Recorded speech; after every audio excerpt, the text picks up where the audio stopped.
We live in a state of perpetual urgency. Our attention is constantly pulled, fragmented by the glow of screens, the relentless ping of notifications, and the endless scroll of other people's curated lives. We feel like we are always running, chasing deadlines, chasing validation, chasing some elusive sense of enough. And sometimes, when the noise finally quiets down, there is a profound exhaustion, a deep ache that has nothing to do with physical labor or lack of sleep. It's the weariness of having to constantly perform, to maintain an image of competence and control, even when inside everything feels messy, unresolved, and utterly out of sync. We are surrounded by information, opportunity, and connection, yet we feel profoundly lost.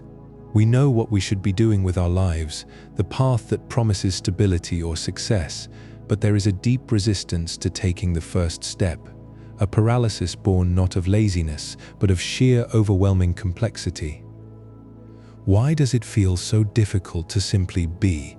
Why do we struggle to find a center when the world demands constant movement? This question, this quiet ache for stillness in a frantic age, is one that has echoed through human history. It is a question that led us, centuries ago, deep into the misty mountains of Japan. Imagine a time defined by rigid authority and desperate survival. The authorities were consumed by a single, consuming goal, finding a fugitive named Takezo. Their efforts were massive, organized, and utterly exhausting. They posted rewards everywhere, turning the search for a man into a public spectacle, a testament to their collective panic. But amidst this grand, militaristic hunt, life continued in fragmented ways. The villagers struggled simply to tend their fields or care for their silkworms. The system of law and order had become so consuming that it paralyzed daily existence. And at the heart of the chaos was a young woman named Otsu, whose own world had just been shattered by letters that forced her to confront the gap between what she hoped for and what reality demanded. Her personal crisis mirrored the public one, a feeling of being utterly adrift, suspended between promises made and futures unwritten. She felt paralyzed by external forces, unable to move forward because the narrative around her was too complex, too contradictory. Into this charged atmosphere stepped Takuan, a monk. He was an outsider, possessing no military power or official title, yet he became the unexpected center of gravity. His presence forced everyone, the panicked searchers, the entitled local captain, and Otsu herself, to confront not just Takezo, but their own assumptions about authority. The captain, for instance, embodied a specific kind of modern ego, the belief that one's status entitles them to comfort, attention, and unquestioned deference. He was accustomed to being served, to having his needs met with minimal effort on his part. His bluster was not merely arrogance.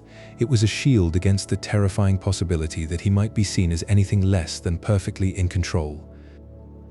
Takuan saw through this performance. He didn't argue about military tactics or law. He challenged the captain's very sense of self. He questioned his mustache, his leisure time, and his right to exist in a state of pampered comfort while the common people struggled.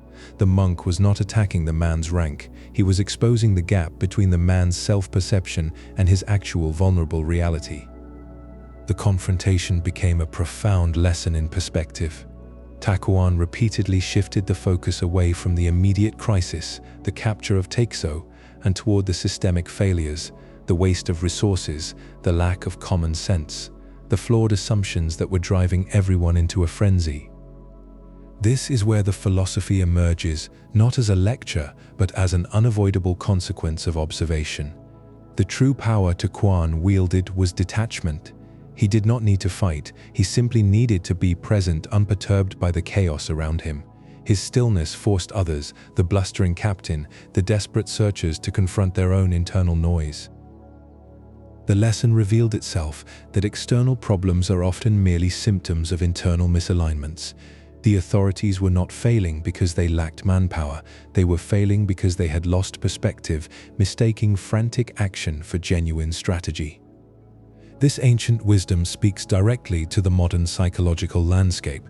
We live in a culture obsessed with visible metrics, likes, promotions, salary increases, perfect appearances. This creates what we might call comparison anxiety. We scroll through feeds and see highlight reels of other people's lives, effortless success, flawless relationships, constant travel. Our minds begin to compare our messy, complex backstage reality to their polished front stage performance. The result is a deep sense of inadequacy. We feel like failures because we are measuring our internal struggle against an impossible external standard. This comparison anxiety is the modern echo of the captain's inflated ego, the need to constantly prove one's worth through visible status markers, even when that effort exhausts everyone around you.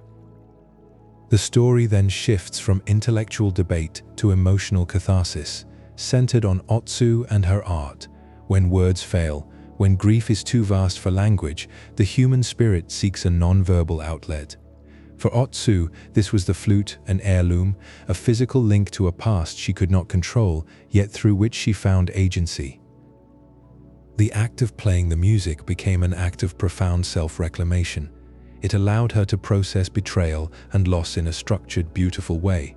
The art did not solve her problems, but it gave her a voice, a means of translating overwhelming emotion into something tangible and resonant. This is the power of creative expression. It doesn't just decorate life, it sustains it. The final act of the story teaches us about strategic detachment.